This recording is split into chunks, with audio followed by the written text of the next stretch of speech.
Assalamualaikum warahmatullahi wabarakatuh. Alhamdulillah kalakal insan min sulalatin min tin. Asyhadu an la ilaha illallah wahdahu la syarikalah wa asyhadu anna Muhammadan abduhu wa rasuluhu la nabiyya ba'dah. Allahumma shalli ala Muhammad wa ala alihi wa ashabihi ajmain, amma ba'du. Kaum muslimin pecinta ilmu yang dirahmati oleh Allah Subhanahu wa taala, pertama sekali mari kita menyampaikan puji syukur alhamdulillah kepada Allah Subhanahu wa taala karena dengan izinnya kita masih diberikan kesehatan dan kesempatan untuk hidup dan beribadah kepadanya. Semoga semua amal ibadah kita diterima oleh Allah Subhanahu wa taala dan hari-hari hidup kita ke depan diberikan kemudahan dan kekuatan untuk lebih taat lagi kepada Allah Subhanahu wa taala. Kaum muslimin, siang hari ini kita akan mencoba memaparkan tentang hati mukmin dan bukan mukmin. Allah berfirman di dalam surat Al-Anfal, "Innamal mu'minuna allazina iza dzukirallahu wajilat qulubuhum." Sesungguhnya orang-orang yang mukmin itu adalah mereka apabila disebutkan nama Allah, wajilat qulubuhum, gemetar hatinya, wa iza tuliyat alaihim ayatuhu zadat imana, apabila dibacakan ayat-ayat Allah bertambah imannya, wa ala rabbihim yatawakkalun. Wa qala aidan wa iza dzukirallahu wahdahu ma'azzat qulubul ladzina la yu'minuna bil akhirah wa iza dzukiral ladzina min dunih izahum yastabsirun.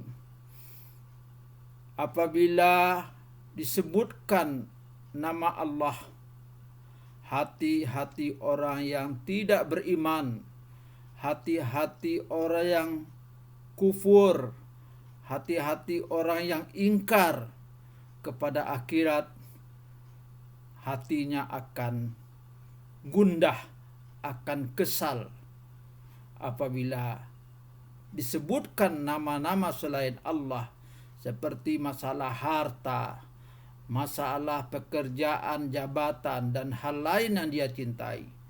Tiba-tiba mereka menjadi gembira. Az-Zumar ayat 45. Kaum muslimin yang berbahagia, kalau orang yang beriman ketika disebutkan nama Allah, maka wajilat qulubuhum, hatinya akan gemetar. Gemetar itu karena dua.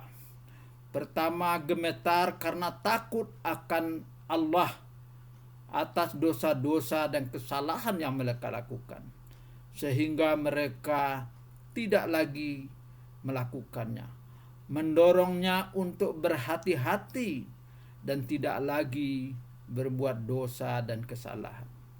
Dorongan getaran kedua adalah karena cinta kepada Allah. Rasa cinta ini membuatnya ingin cepat ketemu dengan Allah yang dicintai. Dorongan ini akan mendorong kita akan taat dan patuh kepada Allah serta berbuat sebanyak mungkin amal soleh.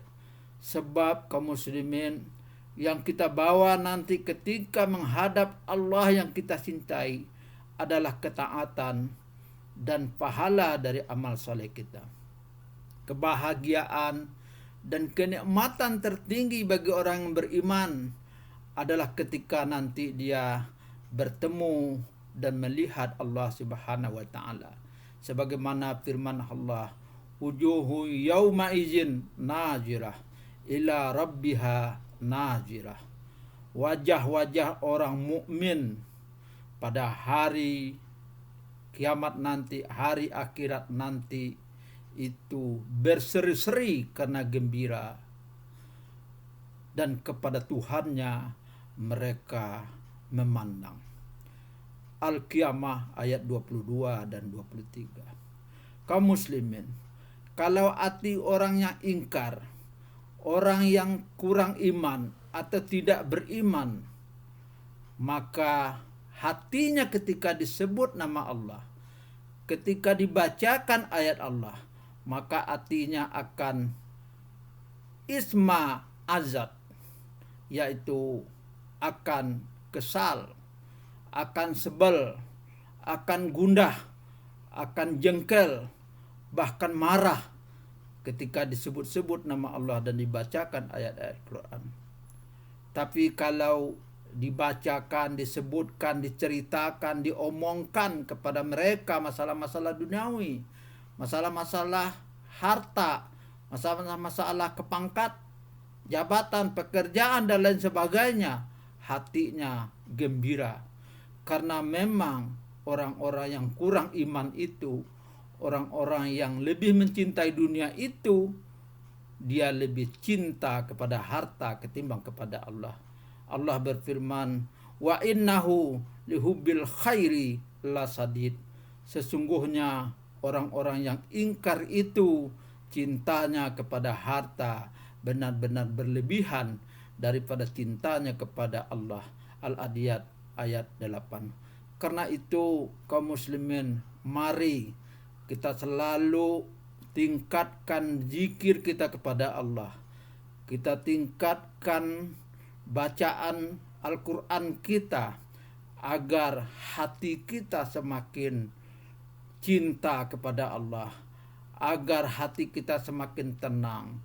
Karena dengan zikir kepada Allah itu tatmainul qulub, hati kita akan tenang. Bukankah yang kita cari dalam hidup ini adalah ketenangan lahir dan batin? Semoga kita orang yang selalu dibimbing oleh Allah untuk memiliki hati yang selalu wajilat qulubuhum ketika dibacakan ayat Allah dan ketika disebutkan nama Allah Subhanahu wa taala. Terima kasih, mohon maaf. Wabillahi taufik wa hidayah. Wassalamualaikum warahmatullahi wabarakatuh.